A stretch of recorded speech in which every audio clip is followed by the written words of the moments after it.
Hello everyone, welcome back to Tall Guy Reads. My name is Alex, and it's been a while since I've read what I would consider hard science fiction, as I've never really been able to find one that not only challenges me with the ideas and the information being presented, but also entertains me with a cohesive and a compelling story. And I had no intention of even reading The Three Body Problem this month, and it wasn't until after a bunch of friends were reading it and I started to listen to their thoughts on the series as they were making their way through, and I was just absolutely fascinated, and I knew I had to pick it up. So I did, and let's talk about it.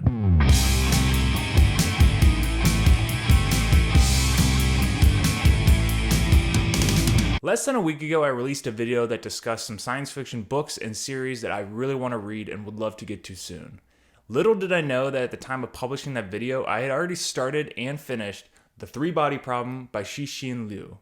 And I have some thoughts. Starting in the year 1967 during the Chinese Cultural Revolution and spanning all the way to the present day, the Three Body Problem tries to answer questions that get progressively more extreme as the book goes on, and all kind of revolve and lead to this one single question of what is humanity's place in this incredibly, incomprehensibly vast unknown that is our universe and beyond. Through the eyes of our two main characters, Wang and Ye, we watch it as countries on Earth such as China, Russia, England, America are all competing in war, technological progress, scientific achievement. There are actually ulterior motives currently in place that are pushing the limit of what humanity thought was possible, as well as possibly inviting some dangerous unknowns into our world that could bring potential disaster. As someone to embrace the unknown, whether it be out of excitement or curiosity or just sheer self-righteousness, others find themselves caught up in the events, trying to do whatever they can to stop it so they can protect the future of humanity. So I won't go into any further details on that front because I truly believe that this is a book that absolutely benefits from going into it as blind as possible and not knowing anything or very little about the synopsis or the events that you could expect from this book. In the author's note at the end of the book, Cixin Liu talks about how when he was a kid, he went to watch the launch of a Chinese satellite, and it absolutely filled him with a sense of awe and wonder and kind of sparked his interest for science and science fiction overall. And I believe that when he was writing The Three Body Problem, he was not only trying to answer some of these really big, complicated questions like, what is our universe? What is our place in the universe? How will humanity end? What does the future of humanity look like? And so on. I also think he was trying to really fill the reader with as much awe and wonder as he felt when he was watching that satellite launch for the very first time. And I absolutely think that he nailed this because I was reading this book and felt like a kid who has just learning about space for the first time. And to follow that, I don't think there's any better place to really start when it comes to talking about things that I love about this book so much than the most obvious: the science. So The Three Body Problem is very much hard science fiction. For every complex idea or theoretical question being posed by Cixin Liu, there is extensive science that is attempting to back it up and explain all of these questions that are being presented to you as a reader. I can absolutely see how someone wouldn't enjoy this, but for me, I thought it was fascinating. Coming off of reading The Wall of Storms, which is book 2, and The Dandelion Dynasty earlier this month, in that book, Ken Liu did a lot of engineering explanation to back up some of these machinery and these technological achievements that were being achieved by the characters in the Dandelion Dynasty, to the point that if this was a real world, you could use this information being presented by the author and build these machines. At least that's what it felt like. And I almost felt the same way when I was reading The Three Body Problem. Even though I don't know nearly as much science as the author knows at all, the way he was explaining the scientific explanations for some of these questions made me feel like if I wanted to attempt to research some of these questions or try to vaguely answer any of these big world-bending questions, the answers that he was providing made sense, and they felt like a very analytical explanation for these really complicated and distressing ideas. It is dense though, and there were definitely multiple moments where I was reading this book and I either had to reread a section or to slow down and really try to process what I was reading in terms of just trying to grasp some of these very large scientific backdrops for some of these questions being answered. But overall, I found the science to be absolutely fascinating, and as someone who hasn't read a lot of hard science fiction lately or at all, also just very refreshing. And one of the things that I found so intriguing about it was actually the ideas it was trying to explain. This book is essentially a book about ideas that get progressively more extreme as the book goes on. And I would say there are dozens of really complicated, mind-bending, and world-altering questions and ideas that are being posed by the author in this book. However, there were three main questions that were being posed in this book that I found to be the most hard-hitting and also the biggest differentiator between this and other science fiction that I've read before. The first one being, what is the fragility of humanity, aka what is our worth? The second one being, what does the future of humanity look like? And the third one being, are humans past the point of redemption? These are heavy ideas and heavy questions that can be very scary when you start to really break them down and try to answer them.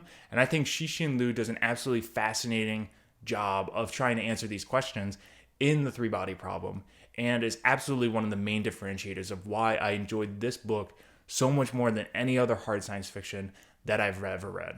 I think a lot of the time when it comes to hard science fiction, I find that while I really enjoy the ideas and the questions being presented and I find them fascinating, I don't think they're ever truly woven in well with the story itself. And as a result, the overall hard science fiction book reads more like a scientific textbook and less like a cohesive story. For me, the three-body problem did not fall into that trap, and I absolutely was engrossed in not only the ideas and the questions being answered, but also the story that they were impacting and the characters and everything else that was going on in the plot. Because while the plot itself wasn't the most jaw-dropping thing I've ever read, and I actually feel like the three-body problem was pretty much a setup book for events to happen in books 2 and books 3. I just thought the intertwining of the ideas that Cixin Liu was presenting throughout the story into the story, and making it seem so fluid and never feels like as info dumpy as I would have expected a book like this to feel, just to be fantastic. I mean, the plot itself never really felt like it got stuck at one point for too long at all, and instead hit me with idea after idea while presenting with complex science and complex ideas at the same time, and just absolutely took me away on a journey that I read as fast as I could to figure out what the heck was happening. One of the aspects of the storytelling structure in the three-body problem that I really enjoyed was actually something that I found that I really enjoyed earlier this month in Ken Liu's The Dandelion Dynasty. In The Dandelion Dynasty, Ken Liu leverages a lot of flashbacks to he'll introduce a new character or a plot event in the present day, and then use the flashback to go back and provide additional analysis or insight into that character or the events leading up to that plot situation that you find our characters in the present day.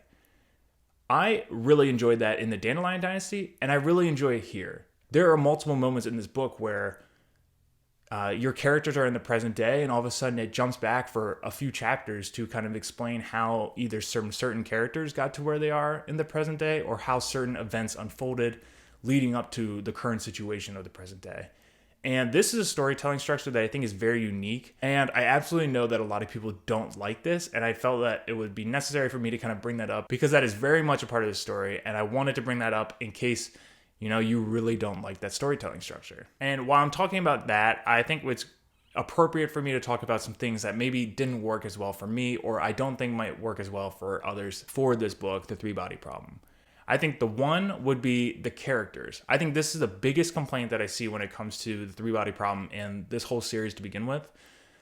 The characters are definitely more distant, and that's intentional. This book is about ideas and is very much about the ideas that are being presented and how they're being answered and how we're moving from idea to idea, from question to question, and that's how the story unfolds. So if you're very much a character reader and you're not so much focused on the ideas or the plot as they move forward into the story, and you're way more focused on the character development and their character growth as the focal point of the story, this may not hit for you. And this could very well be one of the biggest misses in the Three-Body Problem, because I think for a lot of people, this is the biggest miss. However, I'm going to pose a counterpoint to this whole argument about the characters, because while I agree that they are definitely distanced and they are not the focus of the story, I do think that they're more nuanced than a lot of people give them credit for. And to be more specific, I think they're pretty morally complex. There are certain situations and events that happen in this book that put our characters in positions that they have to make decisions that you as an individual might look at and be like, why would you do that? That's absolutely evil. But then if you look at their background and you look at what got them there and the events that they've had to go through, or the questions that they've had to answer, or the decisions that they've had to make to get to that point, all of a sudden it's all flipped on its head and you're like, well, I definitely don't agree with you and I would never do what you just did. However, I see where you're coming from. And I think this aspect adds a really complicated and interesting point to the character development in the story, but it's definitely more at the background. It's definitely more nuanced, and you kind of have to look for it. Another aspect I want to bring up about this book is that, like I said earlier, it's very much a setup book. It's a lot of exposition, and there's a lot of scientific information that at times can feel like info dumpy, but for me, didn't, because I was fascinated by the science being presented, and I was actually really interested in all of the scientific background and explanation that the author was giving to explain some of these just ridiculously mind-bending ideas that he was trying to answer. However, if you don't like that and you don't like large information dumps or large information sections that will try to explain an idea or question being posed in the book previously, this may not work for you. Because while yes, the actual questions and the ideas being posed fall into the hard science fiction category, I think what truly makes this book hard science fiction, in my eyes, are actually the explanations and this backup that he just layers and layers into the story, to the point where you feel like totally convinced that you could go out and build something based on the information provided by Cixin Liu in this book. So if you're not really into large information about science or mathematics or physics or anything like that, a lot of this book could feel really slow for you. However, I think the buildup is worth it, because I think at the end of this book absolutely captivated me and 100% got me really excited to read The Dark Forest and then Death's End. So with that said, my overall recommendation is absolutely, I think you should try this book. I think it's a fascinating story and has some of the hardest hitting questions I've ever seen attempted to be answered in a book. That being said, if you don't like characters being the backdrop of the story and not really being the focal point of the story, and you don't like hard science and large complex explanations that are backed by science and physics and mathematics to questions that could a lot of times feel like a lot of information being dumped on you or a lot of exposition leading up to something bigger, you may not like this book. However, I still think that you should try it, because I do think that if it just keeps going in the direction that I'm expecting it to go, or just keeps hitting on the level that this book, The Three-Body Problem, hit, I think this trilogy could easily be the most impactful science fiction trilogy that I've ever read, and might be one of the most compelling science fiction stories ever told in general. Because these are crazy ideas with crazy amounts of information to back them up, and they're also frightening and they're terrifying, and they pose very compelling questions that really make you stop and think about what's important and what is the fate of humanity and what the future of humanity looks like and what we can do now to kind of affect that going forward. So overall, I really enjoyed The Three-Body Problem. This was an absolute hit for me.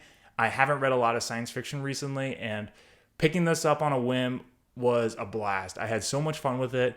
It was a lot of hard science fiction, and it felt so refreshing to dive into a world like this. And I absolutely flew through this book. I read it in under 2 days, and I plan to pick up The Dark Forest very soon, because I really want to find out what happens to the characters and just the story, and see how some of these ideas being presented in book one will impact humanity overall in the next 2 books, because they're crazy and they're absolutely mind-bending, world-altering type questions that were being answered and posed in The Three-Body Problem. So that is my review of The Three-Body Problem by Cixin Liu. If you like this review and you like what I'm doing, please think about subscribing, hitting the bell notification down below if you want to get updates and new videos as they come out. But with that said, I hope you guys have a great day.